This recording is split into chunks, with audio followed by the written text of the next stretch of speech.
momento de tu vida has escuchado o en un documental de historia o en una clase hablar sobre el proto-indoeuropeo o el proto-sumerio o de una protolengua? Pero, ¿qué es eso? Hoy les voy a hablar de eso. Yo soy Dio y esto es Me Gusta la Lingüística.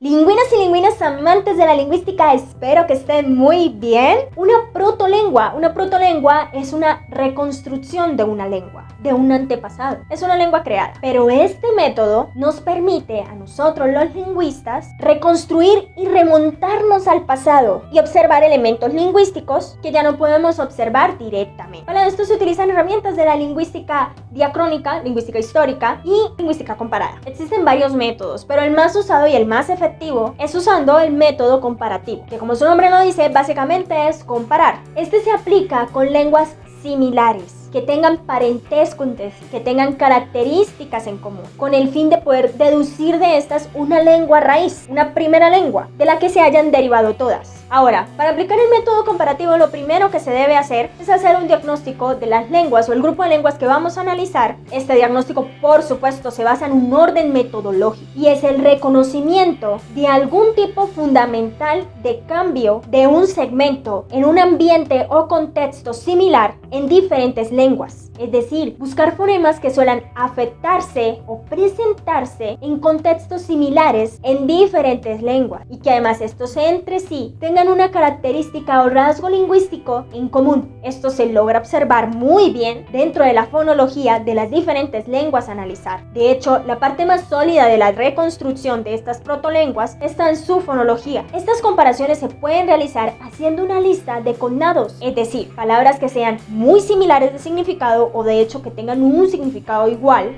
y que su forma sea muy parecida entre las lenguas a analizar, como podemos observar en este ejemplo de acá. Después de la recolección de estos datos, teniendo en cuenta el número de correspondencias encontradas, es decir, de esas similitudes que se encontraron, la separación entre las lenguas, el grado de separación entre las lenguas, es decir, qué tan cercanas o qué tan similares son o qué tan distintas, a partir de esto empezar a crear una distribución de los posibles cambios que se pudieran haber presentado de esta lengua raíz con las lenguas en las que se fueron derivando.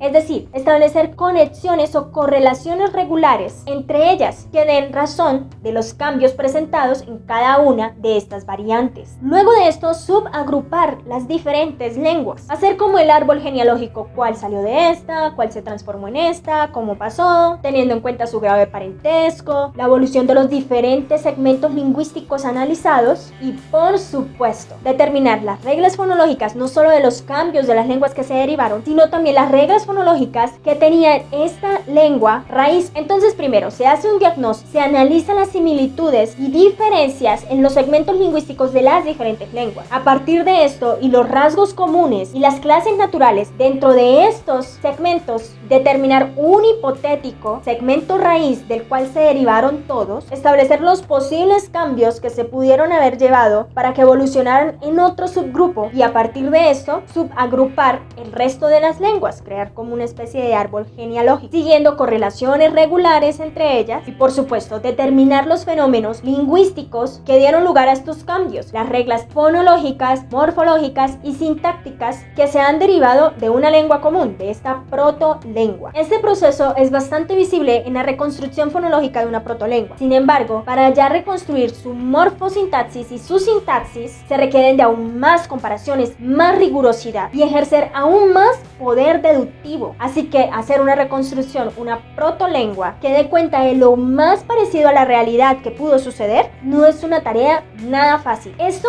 corresponde a métodos diacrónicos, es decir, con estudios a través del tiempo, comparando cambios a través del tiempo de diferentes lenguas. Pero también hay métodos sincrónicos. Son menos usados, pero es una propuesta nueva, que de hecho en la descripción les dejo y que trata de exactamente este método sincrónico, para el que quiera profundizar en esto o algún colega que le dé curiosidad. Ahora, el que tienen en común el español, el francés, el italiano, bueno, son lenguas romances. Pero ¿qué tiene que ver estas con el inglés, con el alemán, con el hindú, con la sánscrito, con la celta? Pues bien, provienen todas de una misma lengua raíz. el indoeuropeo, y la reconstrucción de esta lengua se llama proto-indoeuropeo. Esta fue propuesta en un inicio por Bob y Schleicher, apellidos que probablemente esté pronunciando incorrectamente, así que se los dejo anotados como siempre. Usaron el método comparativo para reconstruir esta posible lengua desde su fonología hasta su sintaxis. La razón por la que hubo que reconstruir el proto-indoeuropeo, básicamente porque esta lengua remite desde los tiempos de la prehistoria, un pueblo raíz que hablaba todos la misma lengua y que con el tiempo se fueron dividiendo a diferentes zonas geográficas. De hecho, Schleicher en 1868, con esta primera versión del proto-indoeuropeo, escribió una fábula, texto que les inserto en pantalla. Pueden pausar un momento el video y echarle un vistazo. Años más tarde, Hirsch, otro lingüista que estuvo trabajando en la reconstrucción del indoeuropeo, reescribió esta fábula con algunos ajustes que le hizo, y por acá se las dejo en pantalla. Pueden ponerle pausa y mirar las diferencias que habían entre estas dos. Pero no todo es color de rosa, porque llegó Meillet, quien fue el primero en decir que hay que bajarle al optimismo, que no se puede asegurar que exactamente así era el indoeuropeo, que hacía falta más datos, más comparaciones, más rigurosidad, y recordando que la tarea del comparatista es establecer comparaciones regulares, derivar de estas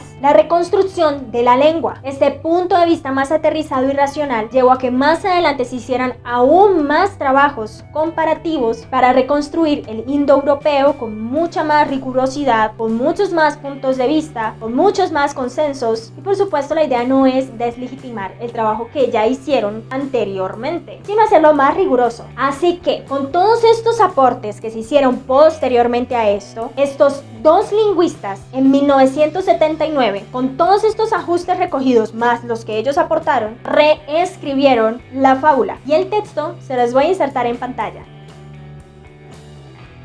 Como podemos ver, la rigurosidad dio su efecto y efectivamente sí que hubieron cambios. Ahora que se llegó a teorizar de esta reconstrucción y esta construcción del indoeuropeo, se teorizó que el indoeuropeo estaba compuesto por 11 dialectos principales que posteriormente se fueron convirtiendo en lenguas por aparte, y estas a su vez en madres de otras lenguas. Lenguas anatolias, entre las que se encuentra la eletita, lubita, el palaita, lenguas indoiraníes, en las que están los arios del Oriente Próximo, el indio y el iriano. El griego y sus numerosos dialectos, las lenguas latinas e itálicas, como lo fue el latín, y todas las variantes itálicas.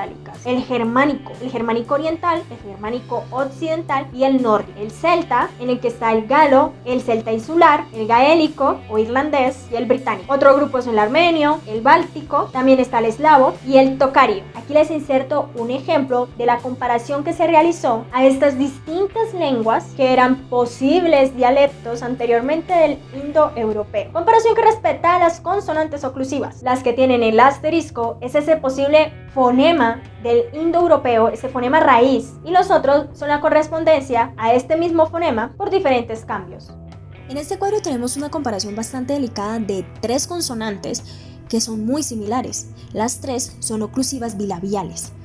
Está la variante sorda, que es la P, la variante sonora, que es la B, y la otra, que es una variante de la sonora, pero aspirada.